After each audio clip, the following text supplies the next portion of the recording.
Muy bien, seguimos aquí en Nativa Nos Conecta, estamos también en Radio Vital 91.1 FM, conversamos con el expresidente del Tribunal Constitucional, el doctor Carlos Messía. Previamente hemos logrado el contacto con el secretario general del partido político Perú Primero, César Figueredo. César, ¿cómo está? Tenga usted muy buenos días. Muy buenos días, Rodolfo, un placer saludarte en estos momentos un poco complejos para nosotros en el partido por lo que ha sucedido el día de ayer, ¿no?, con el expresidente Martín Vizcarra. Claro, entiendo, y eso es lógico, que golpeados frente a esta sentencia de 14 años de cárcel para el expresidente Martín Vizcarra y 9 años de inhabilitación que se agrega a las inhabilitaciones que creo que son 3 de parte del Parlamento Nacional. ¿Cómo van a enfrentar esta situación ya desde el punto de vista político? Sabemos, todo el país lo sabe, que el candidato a la presidencia ahora es el hermano Mario Vizcarra, pero quisiera una impresión más, digamos, más directa en relación al tema. Bueno, ciertamente sería ocioso negar que el principal dirigente, el líder de este partido es el ingeniero Martín Alberto Vizcarra Cornejo. Y pese a que no estaba inscrito, pese a que no figuraba formalmente en el partido, él era el líder, porque para ser líder no se necesita un carnet, no se necesita un papel, él era naturalmente el líder. Así como Malcolm X en Estados Unidos o el propio Martin Luther King no necesitaron nunca un documento que los acredite como líderes, Martín Vizcarra tampoco lo tenía y ni siquiera estaba inscrito en el partido y lo era. Esta injusta para nosotros, abusiva sentencia de 14 años que hemos apelado y que es una sentencia en mayoría, nos afecta ciertamente en lo político también, pero nosotros estábamos preparados al punto tal que con algún tiempo de anticipación ya habíamos escogido al ingeniero también, Mario Vizcarra Cornejo, como nuestro candidato a la presidencia, ¿no? Y ese es ahora el esfuerzo que estamos redoblando en el partido para afianzar esa candidatura, porque ciertamente representa los ideales y los valores que tenemos nosotros en el partido Perú Primero. Sería también tonto negar que este es un impacto muy difícil para nosotros, pero también un impacto que nos favorece tanto y en cuanto estamos demostrando que aquello que nosotros decíamos es verdad. El país está siendo gobernado por un pacto nefasto entre el gobierno, entre el parlamento y el poder judicial. Recordemos, ¿quién ha sido quien ha designado a los miembros del Tribunal Constitucional y al mismo tiempo quien ha designado a los miembros de la Junta Nacional de Justicia, que a su vez son los que sacan y ponen a los jueces? Creo que no hay mejor muestra de que estamos luchando contra un pacto mafioso que la injusta sentencia de Martín Vizcarra.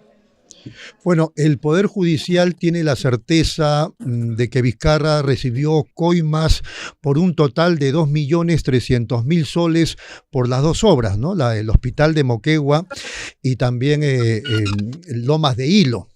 En ese contexto, hoy día leía el comentario editorial del diario El Comercio, que supone que tras la apelación y con otra sala, los jueces van a reiterar por el cúmulo de evidencias, de indicios y de pruebas que hay, que la condena es merecida a Vizcarra. El Comercio es parte de la persecución mediática de la que ha sido objeto el presidente Martín Vizcarra. Recordemos que este mismo proceso que ha terminado ahora con esta sentencia, cuando comenzó, cuando era una carpeta fiscal, fue filtrado al diario El Comercio y que fue motivo de la vacancia del presidente Vizcarra en el año 2020. Ojo que esta carpeta fiscal inició con 5 delitos: asociación ilícita para delinquir, abuso de autoridad, 5 delitos por los cuales ninguno de los mismos ha sido juzgado el presidente. Solo ha sido juzgado supuestamente por haber recibido una coima. El diario El Comercio, que porque la gente es muy sabia, cada vez lee menos gente, cada vez lee menos personas, y que es un diario que está en quiebra, se cuelga del ingeniero Martín Vizcarra desde hace mucho tiempo y ha hecho una campaña feroz contra él por este mismo caso, ¿no? No nos interesa realmente lo que el otrora diario, digamos, influyente comercio podía ser. Ahora solo vive del Internet y sin embargo, las radios como la tuya, como estos medios de comunicación alternativos e independientes son los que generan opinión actualmente. Entonces, ¿qué es lo que estos dicen? Mira, para comenzar, solamente 2 de los 3 magistrados han condenado a Martín Vizcarra. El tercero ha hecho una exposición brillante de cómo no es posible probar la entrega del dinero. ¿Cómo puede ser posible que la sentencia que aprueban estos 2 magistrados en contra del presidente diga que una prueba es que 600,000 soles sí entran en un sobre a Manila? ¿Eso prueba algo? Bueno, pues también entra una papaya y también entra medio kilo de naranja, y eso no significa que ni que haya recibido ni los 600,000 soles, ni la papaya, ni la naranja. O sea, muy bien, que no hay forma de probar que él haya recibido, y esto es lo que dice justamente el voto en discordia. muy bien. Listo, César. Una última pregunta para una respuesta así rapidita. ¿Quiénes estarían detrás, según ustedes, de la persecución, de la presión contra las autoridades judiciales contra Vizcarra? Mira, hay el Club de la Construcción y te voy a poner el caso de Obrainsa. Obrainsa, mira, me comprometo a hacerte llegar la sentencia de colaboración eficaz, ha declarado y se ha asumido culpable de cerca de 18 obras donde sobrevaloró las mismas y tuvo unas ganancias superiores a los 1.000 millones de soles. De los 1.000 millones de soles, él llegó a un acuerdo con la Fiscalía para que, acusando a Vizcarra, todo esto quede en nada. Todas estas ilicitudes que reconocen ellos mismos haber hecho, queden en nada. De forma tal que actualmente ellos se han declarado en insolvencia y ya no van a pagar ni siquiera la reparación civil que se suponía debían hacer. Entonces, mientras Martín Vizcarra está en la cárcel el día de hoy, porque desde ayer está en Barbadillo, este señor Tejeda está feliz de la vida, echado en Miami, en su casa, tomando el sol, y volverá a Lima a su lujosa casa, a manejar sus autos de alta gama y a vivir feliz de la vida, sin que absolutamente nada le haya pasado ni a él ni a ninguno de los miembros del Club de la Construcción que Martín Vizcarra en su momento denunció. Esa es la verdad de todo este asunto. Ningún miembro del Club de la Construcción que se ha beneficiado del gobierno, que se ha beneficiado de los erarios públicos durante los últimos 15 o 20 años, está preso. Solo está preso el que lo denunció. Esa es la ironía de la vida. Muy bien. César, ha sido muy amable. Muchas gracias y sigamos en contacto. Con todo gusto, un fuerte abrazo y saludos para todos. Muchas gracias a César Figueredo. Vamos a continuar conversando con el expresidente del Tribunal Constitucional, Carlos Messía. Carlos, usted estaba por explicarnos qué habría pasado en este caso de la violencia familiar a través de una sentencia contra el presidente de la Junta Nacional de Justicia. A ver, muy rápido, ¿no? El señor Ríos Patio fue denunciado civilmente el 2011 por su esposa, por supuestos maltratos psicológicos y físicos. Como resultado de eso hubo un divorcio y él fue sentenciado, me parece, por violencia, ¿no? Claro, sentenciado. Ok, claro. Pero en el año 2016, no en el 2011, en el 2016 hubo una ley que penalizaba la violencia familiar, la llamada violencia familiar. Años después. Años después. Y luego en ese marco es modificada la ley orgánica la ley orgánica de la Junta Nacional de Justicia, señalándose que estaban impedidos de postular quienes hayan sido condenados condenados por violencia familiar. Y él no ha sido condenado, ha sido sentenciado en materia civil y debe entenderse por una interpretación restrictiva de las situaciones que perjudican los derechos humanos que la ley de la Junta se interpreta que es una sentencia penal, ¿no? Ese presunto juego de palabras como que sentencia, condena. Claro, entiendo que la sentencia o puede ser absolutoria o condenatoria, pero hay una aparentemente... Bueno, es que es verdad lo que tú dices, Rodolfo, porque yo no vengo acá a defender al señor Gino Ríos Patio, sino tratando de entender lo que ha pasado. Claro, lo que pasa es que en el derecho los abogados existen para defender pretensiones a veces opuestas, ¿no?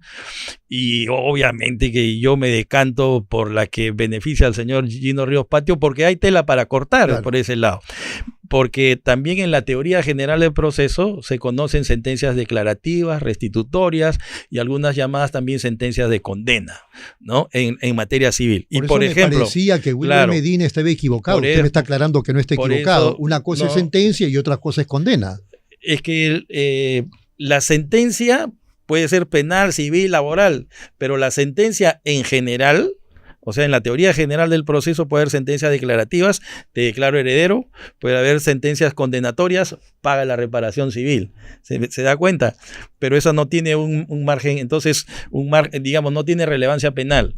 Pero es probable que cuando se da la ley de la Junta Nacional de Justicia, cuando dice sentencia condenatoria, yo podría interpretar que se trata pues de una teoría general de una sentencia en términos generales. Claro. ¿No es cierto? Que es una sentencia de condena, obviamente. Así es. Entonces sí se le aplicaría en ese caso. Absolutoria no fue. Absolutoria no fue. Pero ¿qué es lo que dicen los que defienden a Gino Ríos Patio? Y ahí es donde yo me adhiero, es que la norma habla de una sentencia de naturaleza penal. Un inciso del reglamento de la Junta Nacional de Justicia decía, el inciso E, los condenados con sentencia consentida o ejecutoriada por violencia contra las mujeres, niños, niñas o adolescentes, o se le haya impuesto medidas de protección en aplicación de la ley tal, son los que no pueden asumir. Es que la ley es del año 2016, claro, ese es el problema. Que lo que usted ha leído... Y la sentencia es del 2011. Exacto, entonces hay tela hay argumentos para defender la posición. Alguien podría decir, ¿fue una sentencia, la del 2011, absolutoria o condenatoria? Desde el punto de vista de la teoría general del proceso, es una sentencia civil de condena. Por eso, entonces sí se ajustaría. No, pero los otros señalan que cuando la ley orgánica de la Junta habla de sentencia, no se refiere a una sentencia civil, sino se refiere a una sentencia penal de condena. Y en el caso de Gino Ríos no había una sentencia penal, ni de condena ni absolutoria. Y le preguntan por qué no lo declara eso en su declaración jurada. Porque no le convenía. Y Medina, el abogado, dice que no le preguntaron.